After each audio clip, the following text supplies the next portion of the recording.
20 रोजगार भी देने का काम किया नहीं किया, बल्कि मेरे साथियों जो रोजगार मिले थे उसको भी छीनने का काम मोदी और योगी की जालिम सरकार ने किया। आप पूछेंगे कैसे? मेरे साथियों आप देखिए, जब अखिलेश यादव उत्तर प्रदेश के मुख्यमंत्री थे तो शिक्षा मित्र जो 8,000 रुपया मान दे पाते थे उनको अस्थाई रोजगार देकर के 40,000 रुपया वेतन देने का काम किसने किया था? अखिलेश यादव जी ने किया था।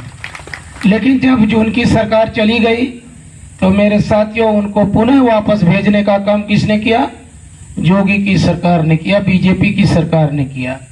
और इतना नहीं, हमारे भाई हमारे बहन जो शिक्षा मित्र थे जब लखनऊ अपने अधिकार मांगने गए तो अधिकार दिल्ली तक गए, लेकिन ना दिल्ली वालों ने ना लखनऊ वालों ने अधिकार तो नहीं दिया, बल्कि बेटियों के पीठ पर लाठियां बरसाकर वापस करने का काम किया। कि मैं गलत कह रहा हूं? मेरे साथियों देखिए, राजकुमार मौर्य जी, पहले आपका बहुत बहुत धन्यवाद, मुझे आपने अपनी बात रखने का अवसर दिया। मैं माहौल के बारे में क्या बताऊंगा, आपको खुद माहौल का जानकारी होगी कि आज पूरे आलापुर विधानसभा क्षेत्र में एक ही नारा लगा है, बीजेपी हराना है, इंडिया गठबंधन जिताना है।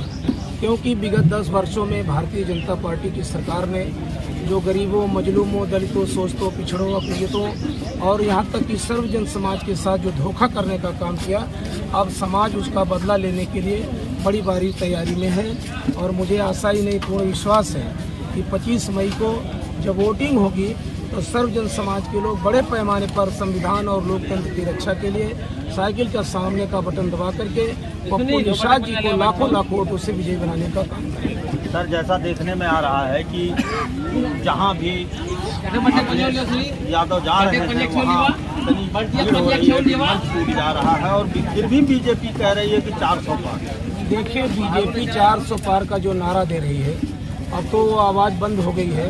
400 पार नहीं, अब की 400 इनकी हाल है। क्योंकि आप देखते हो कि हमारे दोनों नेता, चाहे माननीय राहुल गांधी जी हो, चाहे माननीय अखिलेश यादव जी हो, जहां जा रहे हैं इतने बड़े पैमाने पर जनसैलाब उमड़ रहा है। ये जनसैलाब भारतीय जनता पार्टी की नीतियों का गुस्सा का एक असर है, जो इतने बड़े पैमाने पर हमारे नेता कह रहे हैं। अभी 7वें चरण तक आते आते पूरे हिंदुस्तान में लोगों का 7वें आसमान पर गुस्सा हो जाएगा और भारतीय जनता पार्टी को 400 सीटों पर हरा करके इंडिया गठबंधन की सरकार बनाने का काम करेगा।